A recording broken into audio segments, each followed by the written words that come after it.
Good morning student. कक्षा 7वीं, विषय हिंदी, चौथा प्रकरण है शब्द संपदा। पाठ का नाम है शब्द संपदा। इस तासिका में आज हम देखेंगे कि शब्दों के बारे में लेखक के क्या विचार है। इस पाठ में शब्दों के बारे में लेखक के विचार क्या है हम देखेंगे। शब्दों का संसार बड़ा ही विचित्र है। लेखक कहते हैं कि ये जो शब्दों का संसार है बड़ा ही विचित्र है। शब्दों में बड़ी ताकत होती है, हमने देखा। इसके पहले जो हिंदी की हमारी तासिका हुई थी उसमें हमने देखा है कि शब्दों में बड़ी ताकत होती है। शब्द मनुष्य को ध्यान से जोड़ते हैं। ये लेखक के विचार है। कौन से विचार है? कि शब्दों का संसार बड़ा ही विचित्र है, शब्दों में बड़ी ही ताकत होती है और शब्द मनुष्य को ध्यान से जोड़ते हैं। शब्द ही मनुष्य को ध्यान से जोड़ते हैं, मनुष्य को एक दूसरे से जोड़ते हैं। यदि तुम्हारे शब्द अच्छे होंगे तो खुद ब खुद मनुष्य जो दूसरे जो मनुष्य है, जो लोग हैं, आपसे जुड़ेंगे। लेकिन कब जुड़ेंगे? जब आपके शब्द अच्छे होंगे। शब्द ही मनुष्य को हंसाते हैं और शब्द ही मनुष्य को रुलाते हैं, व्यतीत करते हैं। देखो, शब्दों में इतनी ताकत होती है कि शब्द ही मनुष्य को हंसाते हैं, शब्द ही मनुष्य को रुलाते हैं और शब्द ही मनुष्य को व्यतीत करते हैं। तो शब्दों के बारे में यह लेखक के विचार है। इसके बाद हम देखेंगे कि भाषा किस प्रकार समृद्ध हुई है। भाषा समृद्धि के कौन से कारण है कि जिसके वजह से भाषा समृद्ध हुई है। कुछ भाषा के शब्द किसी भी अन्य भाषा में मित्रता कर लेते हैं। कुछ भाषा के कुछ शब्द ऐसे हैं कि वो किसी भी भाषा में जाकर उन शब्दों के साथ क्या कर लेते हैं? मित्रता कर लेते हैं और उन्हीं में से एक बन जाते हैं।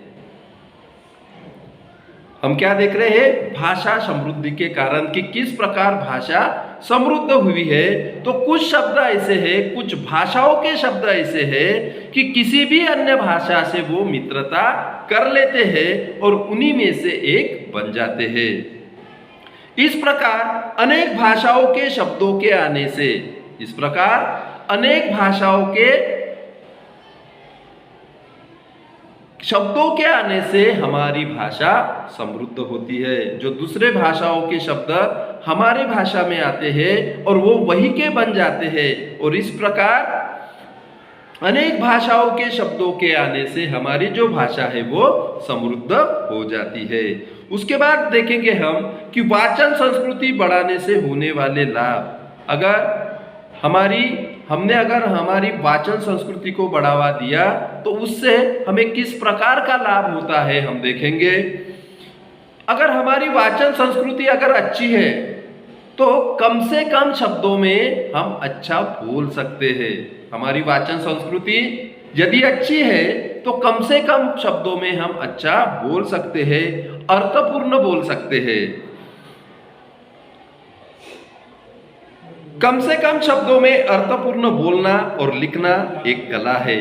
कम से कम शब्दों में अर्थपूर्ण बोलना और लिखना क्या है? एक कला है। लेकिन ये कब होगा? जब हमारी वाचन संस्कृति अच्छी होगी, हम नियमित वाचन करते होंगे, सदैव पुस्तक पढ़ते होंगे, तभी हमारी जो वाचन संस्कृति है उसे बढ़ावा मिल सकता है। और ये जो कला है, एक प्रकार की ये कला है। कौन सी? कम से कम शब्दों में अर्थपूर्ण बोलना और लिखना, ये क्या है? एक कला है। लेकिन ये कला विकसित कैसी होती है? खुद ब खुद हमारे में ये कला आ जाती है क्या? तो नहीं, इसको भी हमें क्या करना पड़ता है? विकसित करना पड़ता है और उसके लिए विविध पुस्तकों का वाचन बहुत जरूरी है। ये जो कला यदि हमें सार्थक करनी है, अपने में लानी है, तो उसके लिए क्या करना होगा? विविध पुस्तकों का वाचन हमें करना जरूरी है। और जब हम विविध पुस्तकों का वाचन करेंगे तभी ये कला हमारे में आ सकती है। वाचन संस्कृति बढ़ाने से हमारी शब्द संपदा भी बढ़ेगी। यदि हमने हमारी वाचन संस्कृति अगर बढ़ाई तो इससे क्या लाभ होगा हमें कि हमारी शब्द संपदा भी बढ़ेगी। ठीक है।